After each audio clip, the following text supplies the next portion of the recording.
Phone tapping కేసులో SIT దూకుడు పెంచింది. అనుబంధ ఛార్జ్షీట్ దాఖలు చేయడానికి రంగం సిద్ధం చేస్తున్నట్లు తెలుస్తోంది. మాజీ సీఎస్లు సోమేష్ కుమార్, శాంతికుమార్లను సిట్ విచారించింది. సాధారణ పరిపాలనా శాఖ మాజీ పొలిటికల్ సెక్రటరీ రఘునందన్ రావుతో పాటు మాజీ ఇంటెలిజెన్స్ చీఫ్ నవీన్ చంద్ను కూడా సిట్ విచారించింది. ఉన్నతాధికారుల ఆదేశాల మేరకే ట్యాపింగ్ చేసినట్లు ప్రభాకర్ రావు చెబుతున్న నేపథ్యంలో మాజీ ఐఏఎస్లు, ఐపీఎస్ల విచారణ ప్రాధాన్యతను సంతరించుకుంది. ఇక ఇదే అంశానికి సంబంధించి మరింత సమాచారం మా హైదరాబాద్ బ్యూరో రమణ లైవ్ లో అందిస్తారు. వినోద్, ఫోన్ ట్యాపింగ్ కేసు అయితే ప్రస్తుతం కీలక దశకు చేరుకుందని చెప్పాలి. ఎందుకంటే ఆల్రెడీ మరొక సిట్ కూడా ఏర్పాటు చేశారు. ఆ సిట్కి సంబంధించి ఇటు సిపి సజ్జనార్ నేతృత్వంలో దర్యాప్తు ఓవైపు వేగంగా కొనసాగుతుంది. మరొక అనుబంధ ఛార్జ్షీట్ వేయడానికి సిట్ అధికారులు రంగం సిద్ధం చేస్తున్నారు. ఎందుకంటే 20వ తేదీతో ప్రభాకర్ రావుకు సంబంధించినటువంటి కస్టడియల్ గడువు కూడా ముగియబోతుంది. ఈ క్రమంలో ఇంకా చాలా విషయాలు రాబట్టాల్సి ఉంది. ఈ కేసులో ఇప్పటివరకు కీలకమైన ఆధారాలు ఇంకా పూర్తి స్థాయిలో రాబట్టలేకపోయినారు.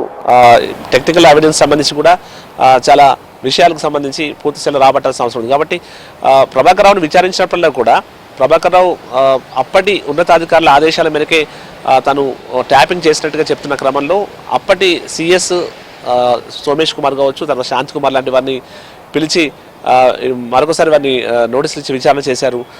తర్వాత అప్పటి మనకి గ్యాడ్ సంబంధించినటువంటి ఐఏఎస్లకు సంబంధించి కూడా వారిని విచారణ చేశారు.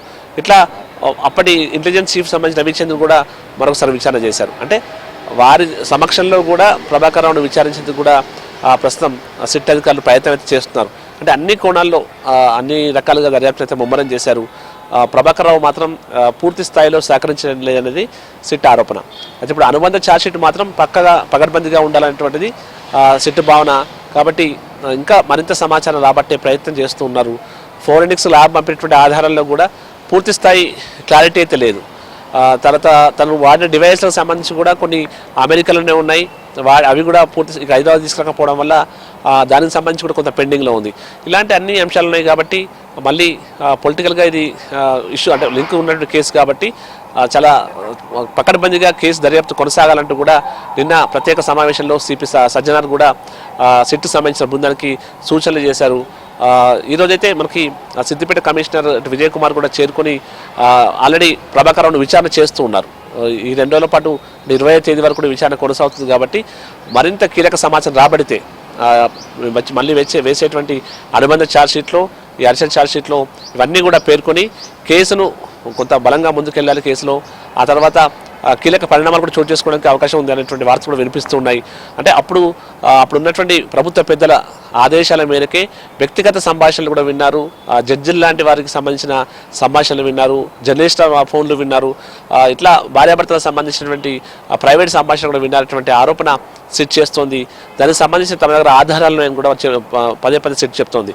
ఈ క్రమంలో వీరిని ఎందుకు చేయాల్సి వచ్చిందనే విషయంలోనే ప్రభాకర్ రావు నుంచి స్పష్టత తీసుకునే అవకాశం, అతను స్టేట్మెంట్ రికార్డ్ చేసేందుకు తీవ్రంగానే సిట్ ప్రయత్నం చేస్తుంది. కానీ ప్రభాకర్ రావు మాత్రం చాలా అంటే తక్కువగా సమాధానం చెప్తున్నారు. పూర్తి స్థాయిలో ఇన్ఫర్మేషన్ ఇవ్వట్లేదు అనేటువంటిది ప్రస్తుతం సిట్ బృందం నుంచి మనకు అందుతున్న సమాచారం. ఏదేమైనా వచ్చే రోజుల్లో ఈ కీలక, ఎందుకంటే 25తో ముగుస్తుంది కాబట్టి వచ్చే రోజుల్లో పూర్తి స్థాయి సమాచారం రాబట్టి ఈ కేసులో మరింత దూకుడుగా ముందుకు వెళ్లేందుకు సిట్ ప్రయత్నం చేసే అవకాశం అయితే కనిపిస్తుంది. అప్పుడు ఎవరైతే ప్రభుత్వ పెద్దలు కావచ్చు, ఐఏఎస్లు, ఐపీఎస్లు అంటే రిటైర్డ్ అయిన ఉన్నారు కాబట్టి వారి ప్రమేయం ఏంటి, వారికి సంబంధించిన వివరాలు కూడా పూర్తి స్థాయిలో రాబట్టి ఆ తర్వాత తదుపరి చర్యలకు అవసరమైతే అరెస్ట్ల వరకు కూడా వెళ్ళొచ్చు అనేటువంటి వార్తలు వినిపిస్తున్నాయి. ఒకవేళ ఈ వచ్చే రోజులు ఇవన్నీ జరిగితే మాత్రం ఖచ్చితంగా రాజకీయంగా ఈ కేసు సంచలనంగా మారే అవకాశం ఉంది. ఎందుకంటే ప్రభాకర్ రావుకు సంబంధించి ప్రభాకర్ రావు తన ఉన్నతాధికారుల పేరు చెప్పే అవకాశం ఉన్న నేపథ్యంలో ఉన్నతాధికారులు కూడా అప్పటి ప్రభుత్వ పెద్దల ఆదేశాల మేరకు తాము కింది స్థాయి అధికారులకు ఆదేశాలు చేసినట్టుగా కూడా చెప్పే అవకాశం ఉంటుంది.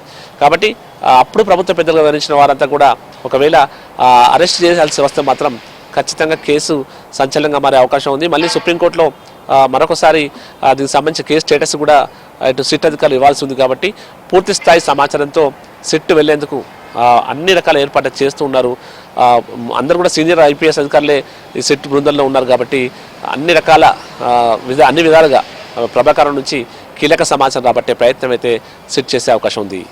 వినోద్, రమణ, ప్రభాకర్ రావుతో పాటు ఇంకా ఇతరులను కూడా కలిపి విచారించే అవకాశం ఉందా?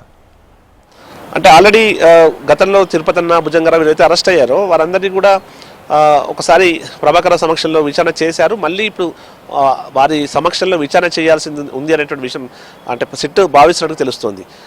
స్వయంగా సిపి సజ్జనార్ ఈ విచారణలో పాల్గొంటారనే వార్తలు వినిపిస్తున్నాయి. ఒకవైపు సిట్ కార్యాలయం జూబ్లీహిల్స్లో ఉంది ప్రస్తుతం, దాన్ని సిసిఎస్కి తరలించే అవకాశం కూడా లేకపోలేదని కూడా సజ్జనార్ మాట్లాడుతూ చెప్పారు. ఆ ప్రస్తుతం అయితే జూబ్లీహిల్స్ పోలీస్ స్టేషన్లోకే ఒక్కొక్కరినిగా మళ్ళీ పిలిచి అప్పటి ఐఏఎస్లను ఐపీఎస్లను మాజీ రిటైర్డ్ అయిన వాళ్ళని కూడా పిలిచి ఒకసారి ప్రభాకర్ రావు సమక్షంలోనే విచారణ చేసి అసలు ఎవరికి ఆదేశాలు ఇచ్చారు, ఎందుకు ఇచ్చారో, ఆ ఆదేశాల కారణాలు ఏంటి, వ్యక్తిగత సంభాషణలు వినాల్సిన అవసరం ఏమొచ్చింది, ఇలాంటి అన్ని వివరాలు రాబట్టే ప్రయత్నం చేసే అవకాశాలు అయితే కనిపిస్తున్నాయి. ఇవన్నీ పూర్తిస్థాయి ఆధారాలు లభిస్తే అప్పుడు ఈ వచ్చే అడిషనల్ ఛార్జ్షీట్లో అవన్నింటిని పేర్కొని కేసులో మరింత ముందుకు వెళ్లేందుకైతే సిట్ ప్రయత్నం చేసే అవకాశం అయితే కనిపిస్తోంది. ప్రస్తుతం సిట్ చీఫ్ సజ్జనార్ నిన్న దీనికి సంబంధించి తన సిట్ సభ్యులందరికీ కూడా కొన్ని గైడ్లైన్స్ ఇచ్చారు, కొన్ని మార్గదర్శకత్వం కొన్ని చేశారు. ఎందుకంటే కేసు కూడా చాలా సున్నితమైన కేసు కాబట్టి ఎక్కడ ఇబ్బంది లేకుండా పకడ్బందీగా దర్యాప్తు కొనసాగాలి, పకడ్బందీగానే మనం కోర్టు ముందు ఆధారాలు సమర్పించే విధంగా ప్రయత్నం చేయాలంటూ కూడా ఆయన తన సిట్ బృందాలకి మార్గదర్శకత్వం చేశారు. కాబట్టి మొత్తం ఆ లైన్లోనే ఈ దర్యాప్తు కొనసాగే అవకాశం ఉంది, విచారణ కొనసాగే అవకాశం ఉంది. వచ్చే ఈ 2 రోజులైతే ఖచ్చితంగా సిట్ చాలా కీలకంగా భావిస్తోంది. కొంతమంది ఎప్పుడైతే ఈ కేసుతో లింక్ ఉన్నటువంటి వారిని, ప్రమేయం ఉన్న వారిని కూడా పిలవడమే కాకుండా వారిని ప్రభాకర్ రావు సమక్షంలో విచారించే అవకాశం కనిపిస్తోంది. Vinod, thank you.